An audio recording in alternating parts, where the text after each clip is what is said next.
رابی please میری بات سنو، رکو تو۔ میں انٹرویو لینے کے لیے جانے ہی والی تھی جب تیمور میرے پیچھے آیا۔ میں نے کہا کیا بات ہے، کہو۔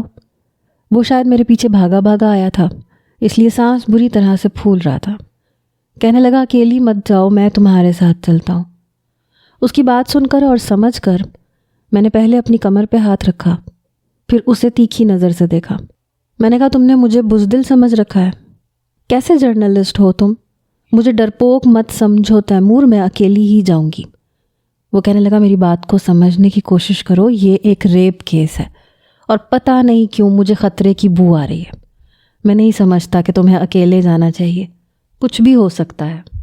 میں نے کہا ہمارا کام ہی خطروں سے کھیلنا ہے، تم اس طرح سے ڈرو گے تو کر لی تم نے صحافت۔ وہ کہنے لگا میں ڈرتا نہیں ہوں، بس پھر بھی تم نہیں جاؤ گی۔ میں نے کہا میں جاؤں گی اور ضرور جاؤں گی، اور میں اس لڑکی کا ساتھ بھی دوں گی، اس کے ساتھ آواز اٹھاؤں گی، اسے انصاف بھی دلاؤں گی۔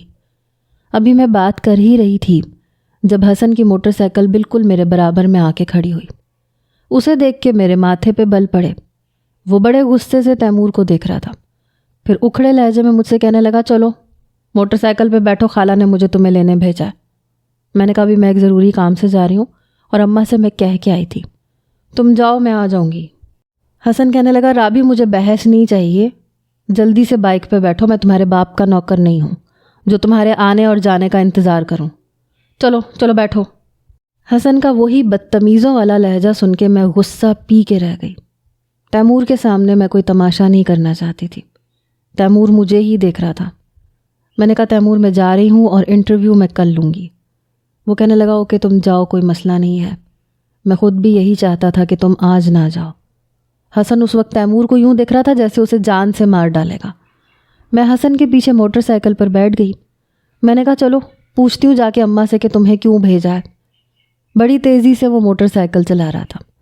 میں جانتی تھی کہ اگر میں نے اسے یہ کہا کہ بائک سلو کرو تو وہ اور تیز چلائے گا۔ مجبوراً مجھے اس کے کندھے پکڑنے پڑے۔ وہ کہنے لگا کون تھا یہ لڑکا؟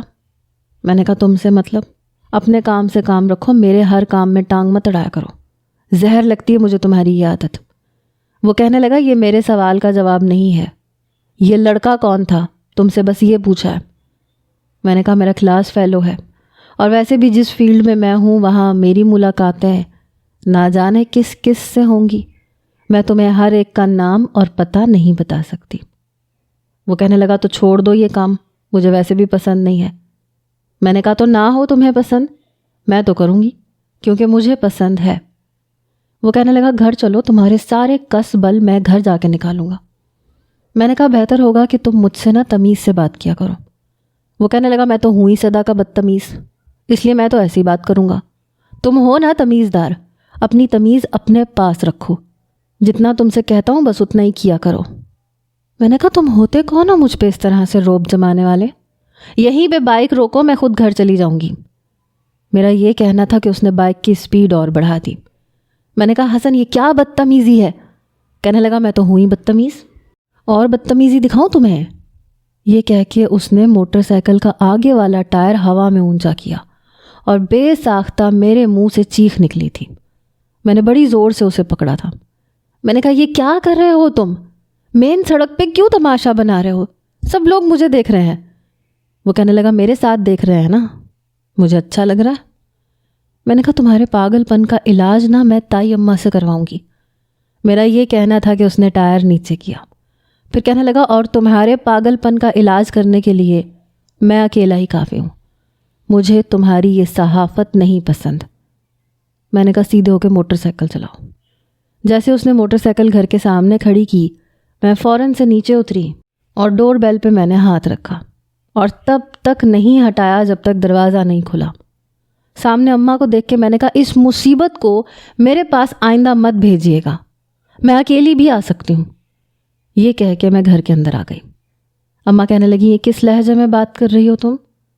میں نے کہا اسی لہجے میں بات کر رہی ہوں جس لہجے میں اس کو سمجھ میں آتی ہے۔ اماں آئندہ یہ مجھے لینے آیا نا تو میں نہیں آؤں گی۔ تب تک وہ موٹر سائیکل صحن کے اندر کھڑی کر چکا تھا۔ کہنے لگا آئندہ بھی تم میرے ساتھ ہی آؤ گی۔ پھر کہنے لگا خالہ میں اوپر جانا ہوں، کوئی اور کام ہو تو بتا دیجئے گا۔ یہ کہہ کے وہ اوپر کا زینہ چڑھ گیا۔ میں نے کہا نکما، کام چور، پورا دن بستر توڑتا رہتا ہے۔ میری والدہ کہنے لگیں تمیز سے بات کرو، بہت زبان چلتی ہے تمہاری۔ میں نے کہا ہاں چلتی ہے میری زبان، آپ کو یہ نظر نہیں آتا اماں؟ میں آپ سے کہہ کے گئی تھی کہ آج مجھے دیر ہو جائے گی۔ میری والدہ کہنے لگی میں نے کہا تھا حسن سے کہ وہ خود آ جائے گی، اسے آج وقت لگے گا۔ لیکن وہ کہنے لگا کہ کیوں لگے گا وقت، میں لے کے آتا ہوں اسے، اتنی دیر تک لڑکیوں کا باہر رہنا ٹھیک نہیں ہے۔ اور بیٹا وہ ٹھیک ہی کہتا ہے، پتہ نہیں تم نے یہ صحافت کا چکر کیوں پال لیا۔ میں نے کہا امی یہ میری زندگی ہے، خدا کے لیے میرا کوئی تو شوق پورا ہونے دیں۔ آپ کی ہر بات پر میں نے اپنی خواہشات اور اپنی آرزوؤں کا خون کیا ہے، کتنی قربانیاں اور چاہیے آپ کو مجھ سے۔ میری آنکھیں نم ہوئیں، میرے دل کی حالت میں ہی جانتی تھی۔ میری والدہ کہنے لگی اچھا ٹھیک ہے، میں بات کروں گی حسن سے، آئندہ تمہیں پریشان نہیں کرے گا۔ میں نے کہا آپ کو صرف وہ نظر آتا ہے اور اس سے جڑا ہر رشتہ نظر آتا ہے، اگر میں بیٹا نہیں پیدا ہوئی تو اس میں میرا کوئی قصور نہیں ہے۔ امی کہنے لگی میں نے کب کہا کہ تمہارا قصور ہے؟ میں نے کہا لیکن آپ مجھے لمحہ لمحہ اس بات کا احساس دلاتی ہیں، آپ اسے مجھ پہ فوقیت دیتی ہیں۔ میں تائی اماں سے بات کروں گی۔ وہ کہنے لگی بس بھی کرو، کوئی ضرورت نہیں ہے آپا سے بات کرنے کی، اتنی بڑی بات نہیں ہوئی ہے۔ میں نے کہا ٹھیک ہے، آپ اپنی بہن سے رشتہ نبھائیں، میں تایا ابا سے بات کروں گی، اب کی بار میں بھی نہیں رکوں گی، میں اس کے کان کھچواؤں گی۔ اماں کہنے لگی تم نہیں سدھر سکتی، کیا ساری زندگی یوں گزارو گی اس کے ساتھ؟ میں نے کہا یہ آپ کا فیصلہ تھا، مجھے تو اس کی شکل سے بھی نفرت ہے، زہر لگتا ہے یہ مجھے۔ میں بڑے برے دل کے ساتھ اپنے کمرے میں آئی تھی، اپنا بیگ کندھے سے اتارا، ایک طرف پھینک دیا۔ میری والدہ اور میری تائی اماں آپس میں بہنیں تھیں، دونوں کی شادی ایک ہی گھر میں ہوئی، اس لیے اتفاق تھا کہ نہ کبھی تائی اماں اور اماں میں لڑائی ہوئی، نہ تایا ابا اور ابا میں۔ حسن تایا ابا کا سب سے چھوٹا بیٹا تھا اور میں بھی اپنے گھر کی چھوٹی تھی۔ میری دونوں بڑی بہنوں کی شادی ہو چکی تھی اور حسن کا بڑا بھائی شادی کر کے دبئی میں جاب کر رہا تھا، وہاں سے وہ ایک معقول رقم ہر مہینے پہنچا دیتا تھا، اس لیے یہ نکموں کی طرح بس گھر پہ بیٹھا رہتا تھا۔ مجھے اس سے کوئی بھی غرض نہ ہوتا اگر تایا ابا اور ابا نے مل کے میرا اس سے نکاح نہ کیا ہوتا۔ حالانکہ میں اس وقت 10ویں جماعت میں تھی، لیکن میں نکاح کے لیے نہیں مان رہی تھی کیونکہ مجھے وہ شروع سے اچھا نہیں لگتا تھا۔ ہر وقت میرا باپ بننے کی کوشش کرتا تھا، حالانکہ مجھ سے پورے 6 مہینے چھوٹا تھا۔ پتہ نہیں میرے گھر والوں کو کیا سوجی، کیوں انہوں نے میرا نکاح اس کے ساتھ کر دیا۔ نہ وہ پڑھائی میں اچھا تھا، نہ ہی اسے کوئی کام آتا تھا، اس کی عادت تھی، بڑی مشکل سے رو پیٹ کے اس نے BCom کیا تھا۔ اب وہ چاہتا تھا کہ اس چھوٹی سی ڈگری پہ اسے بہت اچھی جاب مل جائے، پتہ نہیں خود کو سمجھتا کیا تھا۔ اور سارا قصور عامر بھائی کا تھا جو اسے پیسے کما کما کے یہاں بھیج رہے تھے مفت کی روٹیاں توڑنے کے لیے۔ اس کے اور میرے مزاج میں زمین آسمان کا فرق تھا۔ وہ ایک غیر سنجیدہ قسم کا نوجوان تھا اور میں اپنی زندگی کو بہت سنجیدگی سے لیتی تھی۔ میں مستقبل کے بارے میں سوچتی تھی، بہت اونچے خواب رکھتی تھی۔ مجھے ایسے ہم سفر کی ضرورت تھی جو قدم بقدم میرے ساتھ چلے، لیکن اس کی راہیں الگ تھی، میری راہیں الگ۔ پتہ نہیں یہ بے جوڑ رشتوں کو کیوں جوڑ دیا جاتا ہے اور پھر ہمیں مجبور کیا جاتا ہے کہ ہم ان رشتوں کو نبھائیں، آگے لے کے جائیں۔ کچھ دیر بعد میری والدہ میرے کمرے میں آئیں، کہنے لگی ہاتھ منہ دھو لو، میں نے کھانا گرم کر کے لگا دیا ہے۔ میں نے کہا مجھے نہیں کھانا۔ میرا خراب موڈ دیکھ کے میری والدہ میرے پاس آ کے بیٹھ گئی۔ وہ کہنے لگی رابی دیکھو، ہمارے گھر کی لڑکیاں کبھی بھی صحافت میں نہیں جاتی، تم پڑھنا چاہتی تھیں، میں نے تمہیں داخلہ دلوا دیا، لیکن آگے جاب کرنا مجھے نہیں لگتا کہ ایک لڑکی کے لیے مناسب ہے۔ میں نے کہا اور ماں باپ کے لیے یہ مناسب ہے کہ زبردستی اس کی شادی ایک آوارہ اور نکمے سے کر دی جائے، صرف اس لیے کہ وہ آپ کا بھانجا بھی لگتا ہے اور آپ کا بھتیجا بھی لگتا ہے۔ میری والدہ نے ایک گہری سانس لی، پھر کہنے لگی اتنا بھی برا نہیں ہے۔ میں نے کہا اتنا برا نہیں ہے اماں، وہ بہت برا ہے، اسے کسی کا لحاظ نہیں ہے، میری عزت کا بھی خیال نہیں ہے۔ اور آپ مجھے بتائیں وہ کرتا کیا ہے؟ ساری زندگی اس نے لیٹ کے، سو کے، کھا پی کے یا میرے پیچھے پڑ کے زندگی گزارنی ہے؟ اسے کچھ نہیں پرواہ کہ اس کا مستقبل کیا ہے۔ میری والدہ کہنے لگی جب بچے ہوتے ہیں، بیوی آتی ہے، مرد کے اوپر ذمہ داری پڑ جاتی ہے۔ میں نے کہا او میری ماں، اس دنیا میں رہو، یہ وہ دنیا نہیں ہے، وہ دور ختم ہو گیا، وہ آپ کا دور تھا۔ آج کل کے لڑکے اپنا آپ بناتے ہیں پھر شادی کرتے ہیں۔ شادی سے پہلے ان کے پاس اپنی گاڑی ہوتی ہے، کچھ بینک بیلنس ہوتا ہے تاکہ بیوی کسی چیز کی فرمائش کرے تو باپ کے سامنے ہاتھ نہ پھیلانا پڑے۔ میں ایک لڑکی ہو کے اسٹرگل کر رہی ہوں اپنے بہترین مستقبل کی خاطر، اور وہ موصوف ہیں، انہیں سونے سے فرصت نہیں ہے۔ ابھی بھی جا کے دیکھیں آپ، اپنے کمرے میں اوندھا لیٹا ہوگا، سو رہا ہوگا، رات بھر وہ آوارہ گردی کرتا ہے، کوئی اس سے کچھ پوچھتا ہی نہیں ہے۔ دیکھ لیجئے گا کسی نہ کسی دن ایسا کارنامہ سر انجام کر کے دکھائے گا کہ سارا خاندان سر نہیں اٹھا سکے گا۔ ایسی ذلت کا تماچا تایا ابو کے منہ پہ مارے گا کہ انہیں بھی ہوش آ جائے گا۔ میری والدہ کہنے لگی چپ ہو جاؤ، جو منہ میں آ رہا ہے بولتی چلی جا رہی ہو، تمیز سے بات کیا کرو، آہستہ بولا کرو۔ میں نے کہا رہنے بھی دیں، اپنے خاندانوں کی بھینٹ آپ لوگوں نے ہم تینوں بہنوں کو چڑھا دیا تاکہ آپ کی رشتہ داریاں قائم رہیں۔ میری والدہ کہنے لگی کیوں، کیا ہو گیا؟ میں نے کہا آپ کو نہیں پتہ، زہرا آپا اور افشاں آپا کو آپ نے پھوپھوؤں کے گھر بھیج دیا۔ آپ کو کیا لگتا ہے وہ یہاں جب آتی ہیں اپنی زندگی کے رونے روتی ہیں؟ میری والدہ کہنے لگی ان کی عادت ہے رونا۔ جب بھی بڑی بیٹی میکے آتی ہے تو ہر چھوٹی چھوٹی بات اپنی ماں سے ضرور کرتی ہے، اور جس گھر میں 2 برتن ہو کھٹکتے تو ضرور ہیں، یہ کوئی بڑی بات نہیں ہوتی، مل کے رہنا چاہیے۔ امی انسان خوش ہوتا ہے تو خوشی کی بات کرتا ہے، نہ فیصل بھائی کا کوئی اتنا اچھا کام ہے نہ فیضان بھائی کا۔ ہاں لیکن بھوکی تو نہیں مر رہی، کھاتی ہیں پیتی ہیں، بچے بھی ان کے بڑے ہو گئے ہیں، اور آہستہ آہستہ وہ لوگ بھی ذمہ دار ہو چکے ہیں، محنت تو کرتے ہیں نا۔ کمائی کا زیادہ اور کم ہونا ان کے اختیار میں نہیں ہے۔ میں نے کہا ہاں لیکن یہ تو یہ بھی نہیں کرتا، کیا ساری زندگی میں کماؤں گی اور یہ بیٹھ کے کھائے گا؟ میری والدہ کہنے لگی تم بہت زیادہ سوچتی ہو، تمہارے ابا نے بولا ہے جمیل بھائی سے کہ جب تک اس کی نوکری نہیں لگے گی ہم تمہاری رخصتی نہیں کریں گے، اور انہوں نے کہا ہے کہ ہاں ٹھیک ہے، بس بہت بڑا احسان کیا ابا نے میرے اوپر۔ نوکری لگ جائے گی اور مجھے آپ اس کمینے کے ساتھ بھیج دیں گے، رخصت کر دیں گے، چاہے وہ تیسرے دن نوکری چھوڑ کے پھر گھر بیٹھ جائے۔ اماں جب تک اسے نوکری کرتے 1 یا 2 سال نہیں ہو جائیں گے میں رخصتی نہیں کرواؤں گی، آپ صاف صاف تایا ابو کو بتا دیجیے گا۔ یہ کہہ کے میں واش روم میں چلی گئی، ٹھنڈے پانی سے منہ دھویا تاکہ غصہ کچھ کم ہو، پھر باہر آئی۔ جیسے ہی ٹیبل پر بیٹھی پلیٹ میں کھانا ڈالنے لگی تو وہ نیچے اترا، وہی پرانی جینز، وہی میلی کچیلی شرٹ، پتہ نہیں کیا چیز تھا یہ شخص بال تک نہیں سیٹ کرتا تھا، شیو بھی بڑھا رکھی تھی۔ آ کے میرے سامنے والی کرسی کھینچ کے بیٹھ گیا، سالن ڈالا اور کھانے لگا۔ میں نے کہا تمہیں اوپر کھانا نہیں ملتا؟ روز یہاں آ جاتے ہو مفت کی روٹیاں توڑنے کے لیے۔ میں نے نوالا توڑا اور سالن لگا کے منہ میں ڈالتے ہوئے کہا۔ وہ کہنے لگا جب مفت کی روٹیاں ہی توڑنی ہے تو کیا فرق پڑتا ہے، اوپر توڑوں یا نیچے ایک ہی بات ہے۔ میں نے زندگی میں ایسا ڈھیٹ انسان نہیں دیکھا تھا۔ میری والدہ کہنے لگی رابی چپ چاپ کھانا کھاؤ۔ وہ کہنے لگا یہ کبھی چپ ہو سکتی ہے خالہ، اسے تو بولنے کا شوق ہے، بہت فالتو بولتی ہے۔ میں نے کہا مجھے اس بولنے کے پیسے ملتے ہیں۔ وہ کہنے لگا تمہارا آخری سیمسٹر ہونے میں میرا خیال ہے شاید 1-2 مہینے ہی رہ گئے ہیں۔ میں نے کہا لیکن مجھے جاب کی بھی آفر ہو چکی ہے اور میں وہ جوائن بھی کروں گی، بلکہ سمجھو کہ میں کر چکی ہوں۔ میری بات سن کے وہ کہنے لگا میرا تو مخلصانہ مشورہ ہے، پڑھائی ختم کرو، گھر داری سیکھو، کیونکہ مستقبل میں یہی چیزیں تمہارے کام آنے والی ہیں۔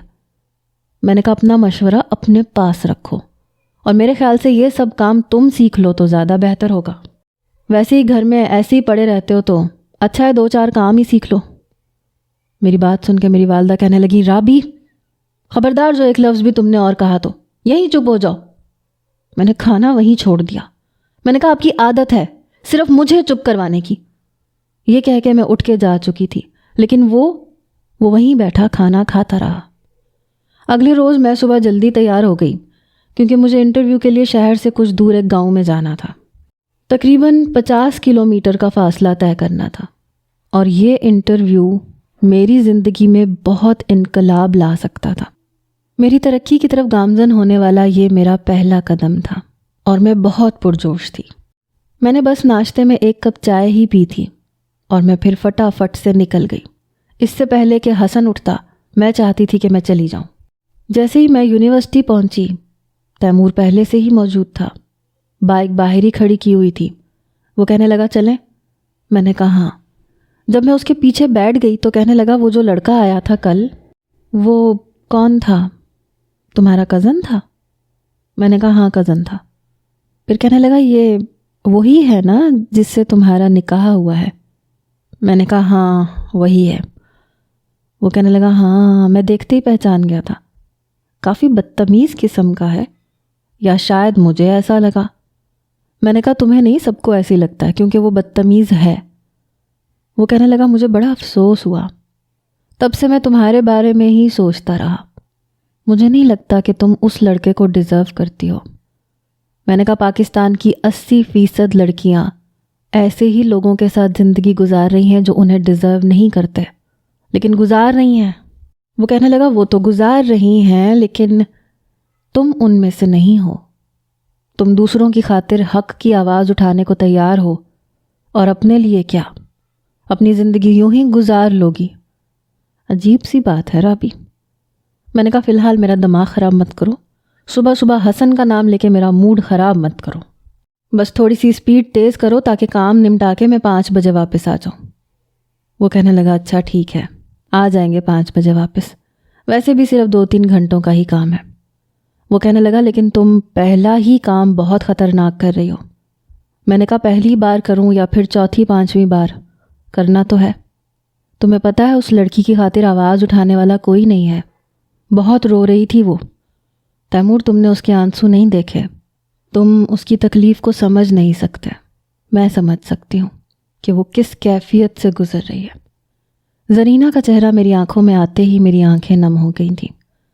وہ کہنے لگا ٹھیک ہے میں ایک عورت نہیں ہوں لیکن عورت کی تکلیف سمجھ سکتا ہوں۔ تقریباً 1.5 گھنٹہ لگا ہمیں اس گاؤں میں پہنچتے ہوئے۔ بہرحال زرینہ کے گھر کے باہر تیمور نے اپنی موٹر سائیکل کھڑی کی، لکڑی کا بوسیدہ سا دروازہ تھا۔ میں نے زنجیر بجائی۔ کچھ دیر بعد زرینہ کی بوڑھی ماں نے دروازہ کھولا۔ آنکھیں اس کی سرخ تھیں، لگ رہا تھا ابھی ابھی روئی ہے۔ مجھے دیکھ کے اس کے چہرے پہ ایک خوشی کی لہر دوڑی تھی۔ کہنے لگی بی بی صاحبہ آپ آئی ہیں؟ میں نے کہا ہاں میں نے وعدہ کیا تھا۔ وہ کہنے لگی کل رات تک زرینہ آپ کا راستہ تکتی رہی، ہم تو رات کو ہی امید ہار بیٹھے تھے۔ اب میں اسے کیا بتاتی کہ کل میرا کمینہ کزن مجھے لینے آ گیا تھا۔ بہرحال میں اندر جا کے بیٹھ گئی، تیمور بھی میرے ساتھ تھا۔ زرینہ اس وقت کچن میں تھی۔ وہ کہنے لگی اماں کون آیا ہے؟ اس کی والدہ کہنے لگی زرینہ وہ رابی بی بی آئی ہیں، تو ایسا کر باہر آ جا، ناشتہ میں بنا دیتی ہوں۔ پھر وہ کہنے لگی آپ لوگ ناشتہ تو کریں گے نا؟ تیمور کہنے لگا بس 1 کپ چائے۔ سکھاں کچن میں چلی گئی اور زرینہ باہر آ گئی۔ وہ سامنے ہی چارپائی پہ بیٹھ گئی، بمشکل 19 سال کی ہوگی۔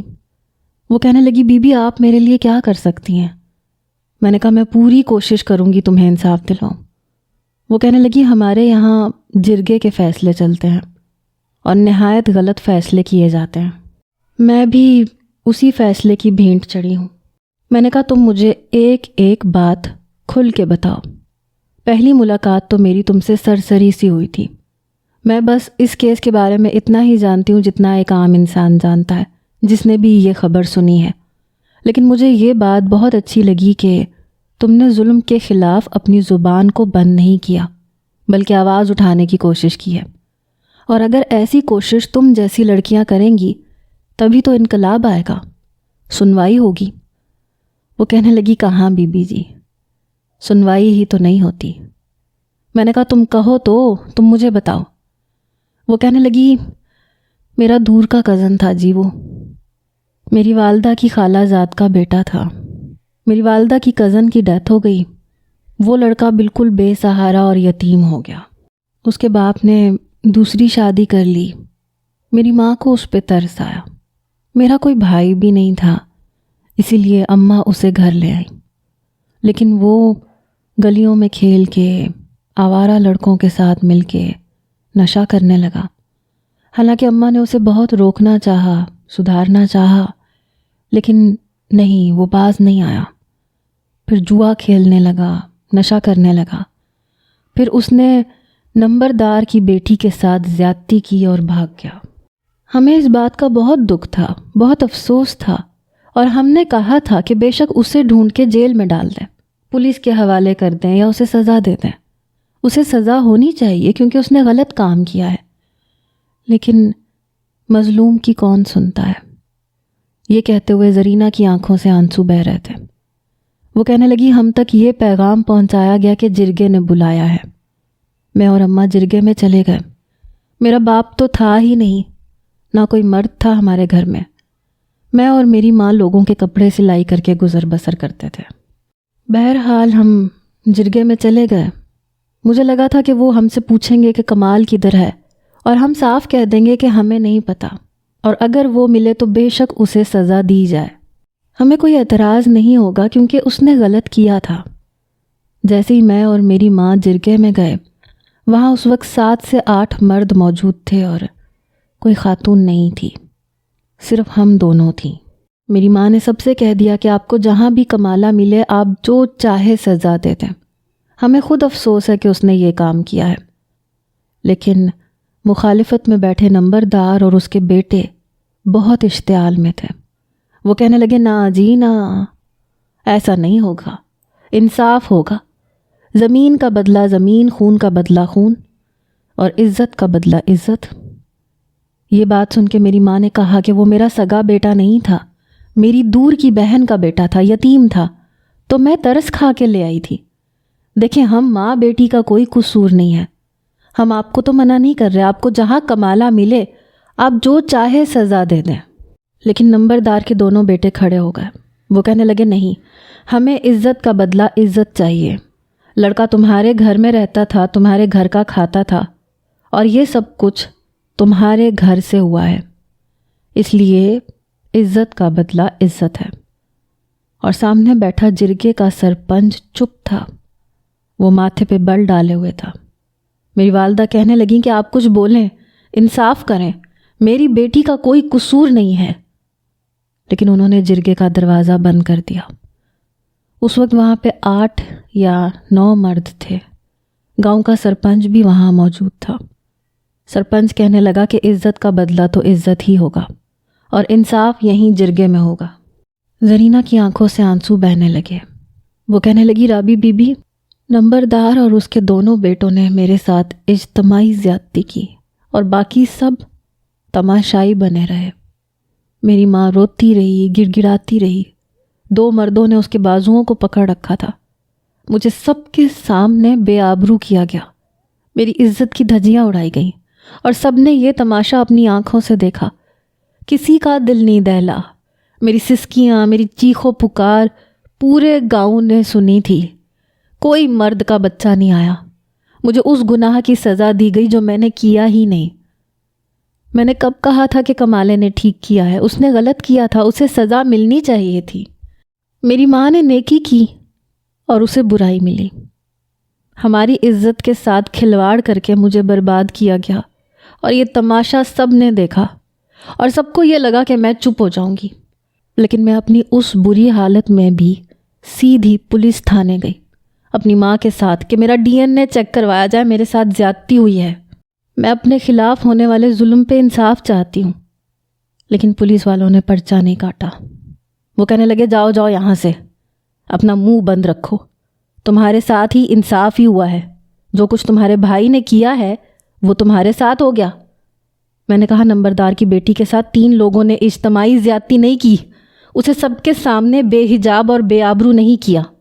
اگر آپ لوگوں نے FIR نہیں کاٹی تو میں اوپر تک جاؤں گی، میں چپ نہیں رہوں گی۔ اور میری بات سن کے پولیس انسپکٹر نے کہا کہ اگر تم 4تھی بار برباد نہیں ہونا چاہتی تو یہاں سے دفع ہو جاؤ، ورنہ میں تمہیں کھڑے کھڑے اسی پولیس اسٹیشن میں سب کے سامنے برباد کروں گا، اور تم میرا کچھ بھی نہیں بگاڑ سکو گی۔ اپنا منہ بند رکھو اور جاؤ یہاں سے۔ ہمیں وہاں سے دھکے مار کے نکالا گیا۔ کسی نے میرا DNA ٹیسٹ نہیں کروایا۔ میں شہر تک گئی اپنا ٹیسٹ کروانے کے لیے، لیکن جیسے ہی میں نے اپنا کیس بتایا،